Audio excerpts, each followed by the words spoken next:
Nous allons parler de Ablaye Keita Commando Faré et de M. Bahouri et ce qui se trame actuellement là entre Bahouri et Mamadi Doumbouya. Ce sont des informations et nous aurons la chance aussi de lire l'édito de notre parent, notre frère, le Guinéen qui est devenu maintenant sénégalais, qui travaille dans les médias sénégalais, qui a fait un édito qui vraiment, on le remercie, on le dit grand merci à frère Abdou Keita, qui est de Kouroussa. Il nous envoie souvent les éditos. Voilà. C'est des gens qui sont très bien installés au Sénégal et qui vivent la démocratie, mais très malheureusement, quand ils regardent la Guinée, ils se disent c'est regrettable. Aujourd'hui, il m'a envoyé beaucoup d'images du Ghana. Quand j'ai vu ces images du Ghana, il dit, je ne fais regarder les images du... Regardez le Ghana. Flinder, comment vas-tu? Regarde le Ghana. Il m'envoie tellement d'images du Ghana. Aujourd'hui, le Ghana est en élection. L'ancien président qui revient, qui combat le numéro 2 de l'actuel gouvernement. C'est extraordinaire, c'est joli à voir. Il nous envoie des éditos. Mais Inch'Allah, nous allons d'abord remettre un individu qui n'a pas de dignité, qu'on appelle Ablaye Keita Commando Faré. Je pense qu'il a perdu les repères, il a peur, c'est la peur qui le domine. Voilà, et je remercie les frères anciens militaires, des frères qui connaissent très bien l'armée. Merci, Broda, Mohamed Kondé. Aïe. Voilà, thank you so much, Mohamed Kondé. Merci, mon cher, merci, mon champion à moi. Donc, Ablaye Keita, c'est la peur qui le domine, il a trop peur. Il a trop peur, il a écouté Elas Dalen Diallo sur RFI. Le monsieur a trop peur et le monsieur connaît très bien la réaction du peuple guinéen. Il n'est pas étranger, c'est Mamadi Doumbouya qui ne connaît pas la Guinée. Voilà. Le peu de temps qu'il a fait, il a profité, on l'a poussé, il a fait le coup d'État.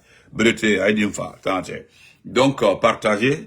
Mon ami, je vais m'adresser à toi, sincèrement. Je te regarde face à face, Ablaye Keita Commando Faré. Je vais te dire ce que tu devais entendre ou que tu dois entendre. Tu sais que moi, j'ai pas peur de toi. Pas peur de toi. Voilà. Quelqu'un qui a perdu sa dignité.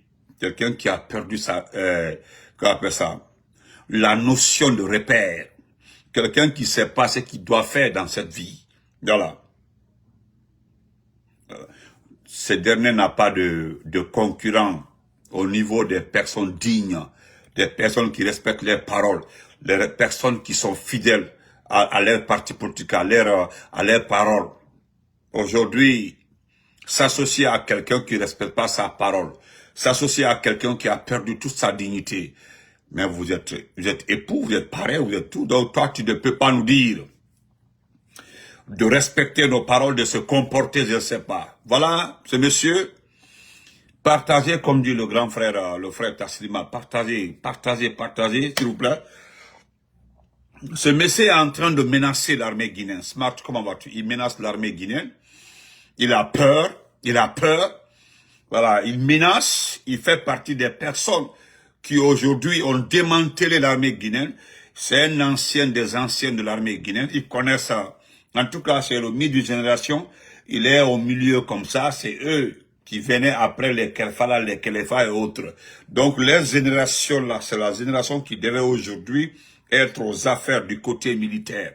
C'est les générations aujourd'hui qui devaient gérer tout ce qu'on appelle unité d'élite, commandement, tout ça là. Les gens là ont vendu leur âme au diable. Parce que Mamadi Doumbouya en personne, c'est un diable. Voilà. Foniki et Mangue, comment vas-tu mon frère? Mamadi Doumbouya en personne est un diable. Voilà. Est-ce que vous voyez?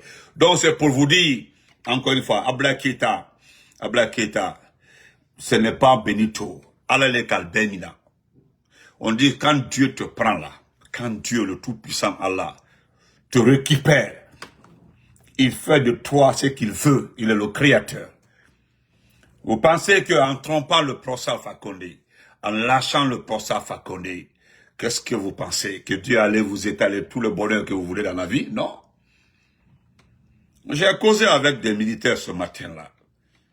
Voilà, j'ai causé avec des militaires qui n'arrivent pas à te comprendre. Il y a même un qui me dit, bon, je le dis en sous-sous, mais c'est pas un sous-sous qui m'en parle. Il dit, mais Oraïté me dit, nous on ne le comprend pas.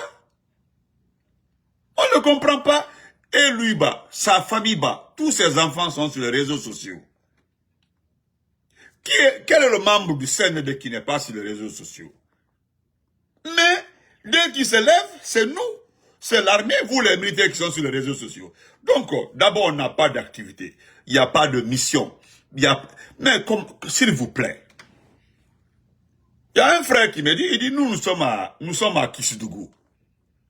Plus de 2 ans et demi, nous sommes là. Je vous le dis, monsieur Benito, on se lève le matin. Le tour du mât, après le tour du mât, on est assis en train de jouer. Allô, 6, allô, papa 6, papa 4. Au Lido, papa 4, papa 6. Toute la journée, on est sur 6, on est sur 4. 6, oh, le 4, barrage. Voilà ce qu'on fait. Pendant 2 ans, je suis là. Tous les matins, quand vous venez sous les manguiers, les militaires sont assis, ils font rien. On ne fait rien. Nous avons passé, demandé à tous les militaires, nous avons passé plus de 15 mois, il n'y a pas de tenue militaire. On se débrouille avec 2 tenues militaires. Demandez à tous les militaires. Nous n'avons pas de prime. Nous n'avons rien. On n'a pas de prime, rien. Mais demandez, nous vivons de notre salaire, le petit salaire partagé. Que le salaire. Mamara, comment vas-tu? Que le salaire. Le type là, qu'est-ce qu'il veut? Hein? Hein? Qu'est-ce que le type là veut? Moi, je vous demande simplement, frère, je vous demande simplement, demandez à tous les militaires. On sait que vous avez des renseignements. Vous avez des renseignements partout, on le sait très bien. Et information des FIMA, tu donnes des informations là. Nous, on connaît les personnes là. On fait, voilà, on sait, parce que tout est codé. Quand vous dites que la personne là s'appelle Diariou,